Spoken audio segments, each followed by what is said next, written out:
It was a cold January evening, and the snow outside provided a beautiful stillness.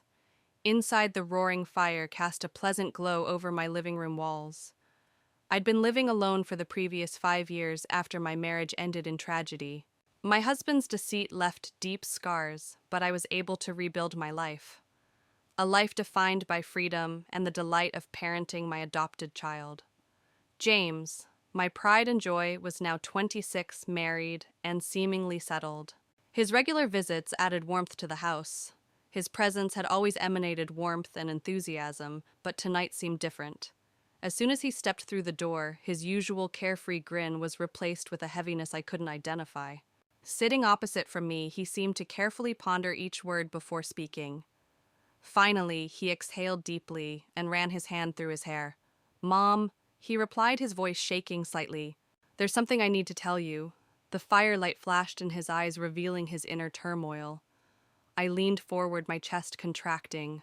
"What is it, James?" I inquired. He stopped before the words came out unrestrained. "I can't quit thinking about you." He stated that his voice was faltering. I tried but couldn't. "It's not fair to Megan, and I know it's wrong, but I don't think I've ever loved her more." He faded away, leaving his confession hanging heavy in the air. For a while, I felt immobilized and unable to breathe as the room appeared to close in on me. Our roles' limits were broken in an instant. I stuttered after trying to answer. "James, this isn't right. You are my son, I understand," he said, his voice cracking. "But I can't alter how I feel." The fire crackled gently, filling the space between us. James sat with his head lowered and hands firmly clasped. His remarks had upended the normal routine of our lives, leaving a heavy burden in their wake. The following morning, when the faint winter light filtered through heavy clouds, there was a knock at the door. I nervously opened it. My breath hitched as I spotted James on the porch. Snowflakes clung to his black hair and clothing. His eyes were more soft than the night before. However, the weight of unsaid words lingered. "Can I come in?"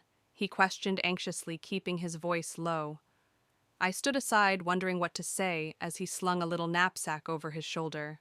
And as he stepped in, I realized he wasn't just visiting, he was staying. "James," I replied hesitantly, shutting the door behind him. "What's happening?" He carefully set down his bag and turned to face me, his expression opaque.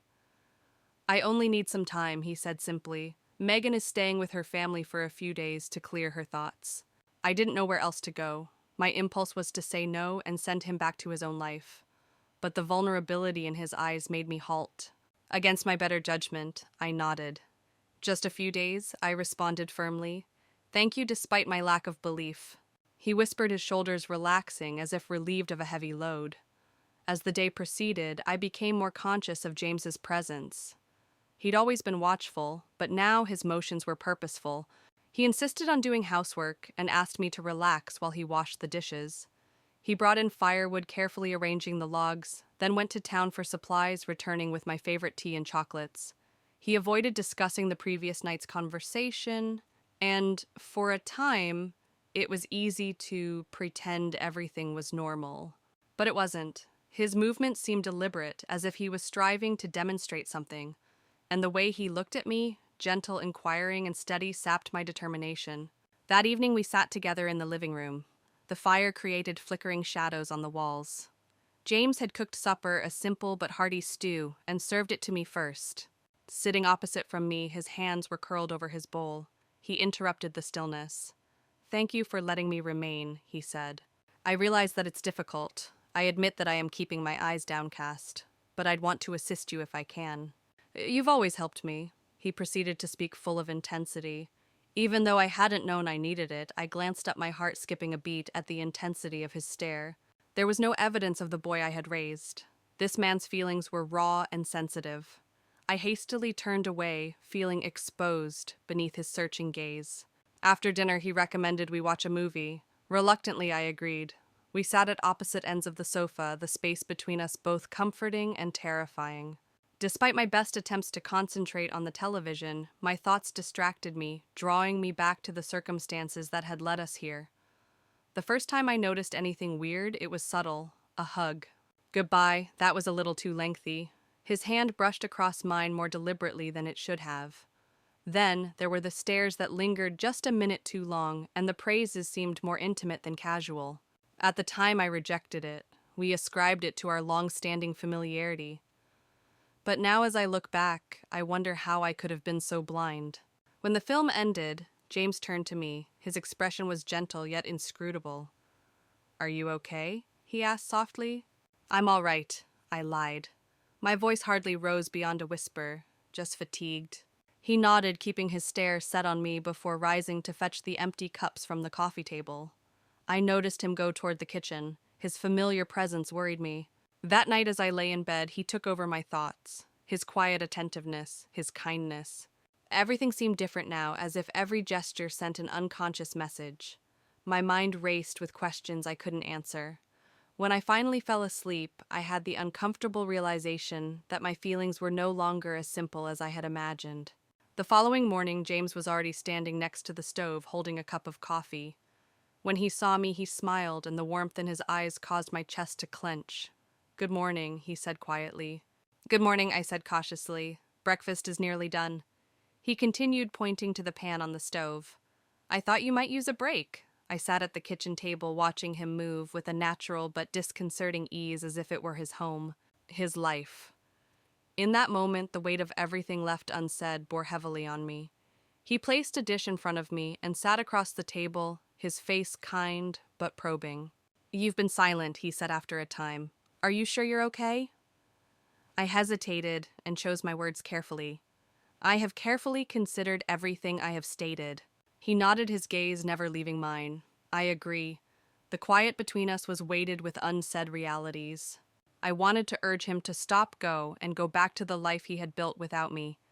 But I couldn't, because in the quiet moments of his compassion and steady attention, I started to feel it myself. I up and walked to the window, pulled the curtain aside to see the snow-covered yard. The moonlight shone off the spotless white surface, creating a dramatic contrast to the chaos in my mind. "James," I began, speaking barely above a whisper, "do you understand what you were saying?" He did not answer immediately. When I turned back, his eyes met mine full with an unmistakable anguish. "I've tried not to feel this way," he said, his voice quivering as he leaned forward and placed his elbows on his knees.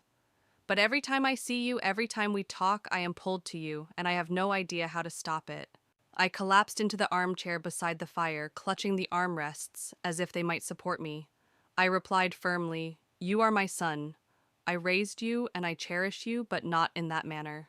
"I cannot love you in that manner." He shook his head, anger and misery evident on his face. "I get how it sounds. I understand what people might think, but I can't keep pretending it doesn't exist. It is tearing me apart." "Mom, James, please stop."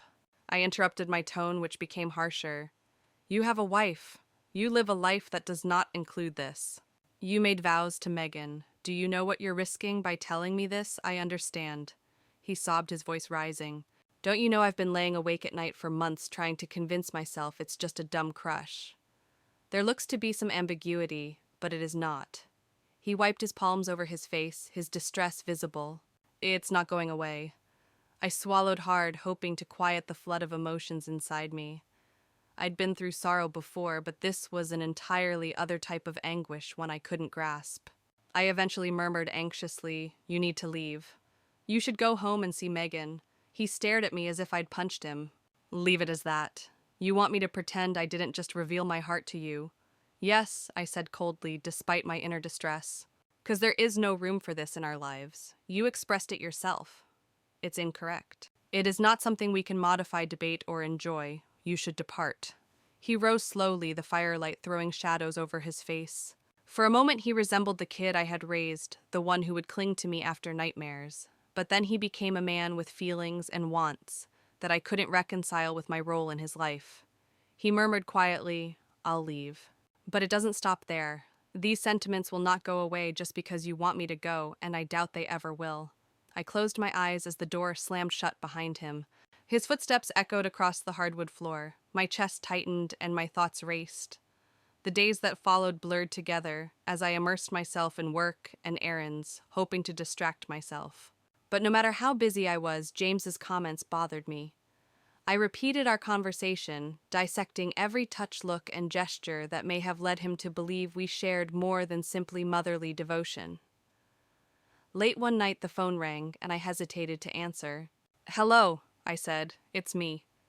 James's voice comes out as timid and uncertain. I closed my eyes and rested on the kitchen countertop. "You shouldn't be phoning. I really needed to hear your voice." He said, "I apologize if this is selfish, but I can't help it." James. I started, but my voice trembled. What should I say? How could I set limitations with someone I had loved unconditionally for so long? "Mom," he said, his voice filled with deep desperation. "I realize you are trying to protect me and maybe yourself, but I can't go back to pretending. I can't go back to Megan and say everything is good." When he mentioned his wife, shame surged throughout me. "She loves you." I strongly said that she deserved better. "She deserves your devotion." "So what about me?" he inquired coldly. "Do I deserve to be miserable the rest of my life, to live a lie in order to make things easier for others? You deserve to be happy." I whispered, my voice cracking, "But not like this. Not with me, James. This isn't love. It is distorted by our closeness and the circumstances we are in. You must discover what is really lacking in your life and design a way to fix it. You cannot do it with me." A lengthy silence passed, and I wondered whether he had hung up. Then his voice came out just above a whisper. "I'm sorry for putting this on you. I simply wanted you to know. I needed you to understand. I understand." I mumbled, tears streaming down my cheeks, "More than you know. But James, this has to stop. It has to end." When the conversation ended, I stood in the dimly lit kitchen with the phone in my hand. The weight of our conversation weighed down on me as if I were carrying both of our concerns. Outside, the snow fell quietly and persistently, mirroring the whirlwind of emotions we couldn't shake. The days went slowly with James still at my side. We fell into a rhythm that felt comfortable and unexpectedly soothing. He was attentive in ways I wasn't accustomed to, asking how I liked my tea, suggesting titles I would like, and maintaining the atmosphere warm and welcoming. The tension between us gradually evaporated, giving way to something I couldn't pinpoint. One evening after dinner, we lingered in the living room. The fire cast a pleasant flickering light, and James draped a blanket over my legs, claiming that the room was cooler than usual. He sat at the far end of the sofa, but as time passed, the distance between us seemed to narrow. By the conclusion of the film, he was so close that his arm brushed across mine while reaching for the remote. He apologized, drawing back slightly. "That was okay," I responded, but my racing heart betrayed me. He turned to face me, his countenance attentive. "You know I miss this," he said. What had I missed? I inquired nervously. "He admitted to being here with you. It feels right." I swallowed deeply, unsure how to respond. His words had a weight that I was not prepared to absorb, so I evaded. "You've always had a knack of making things seem simple." "Only because of you," he muttered gently, his gaze fixed. "You make things better." I looked away, feeling the familiar pull of emotions I'd been trying to suppress. It was difficult now that he was so near and constant. "James, we've spoken about this." I know he said it quickly, and I am not going to bring it up again. "I simply want you to know how much you mean to me. You mean the world to me as well." I stated that my voice was hardly heard, but we needed to be careful. He nodded and lay back against the sofa. "I'm not going to push. I simply wanted to let you know." That night as I lay in bed, I couldn't stop thinking about how natural it felt to be around him. His welcoming demeanor and the comfort with which we conversed were everything I didn't realize I was missing, and it worried me. With each passing day, the limits I had established seemed less necessary, and it grew more difficult to ignore my emotions for James. The next morning, a snowfall came, turning the world outdoors into a serene expanse of white. When I came downstairs, James had already started the fire, and the fragrance of coffee filled the air. He glanced up as I stepped into the kitchen, a warm grin on his face. He said good morning and offered me a warm cup. "It's just horrible out there. It looks like we are snowed in." I peered out the window and saw snow piling up against the glass. "Looks like it," I said, taking the cup from him. Thankfully, we had stockpiled up. He laughed, leaning on the counter. "Maybe it's just you and I today." I nodded, striving to ignore the fluttering in my chest caused by his words. The day moved slowly, with snow covering the countryside outside. We played card games in front of the fire, shared old tales, and laughed at silly recollections.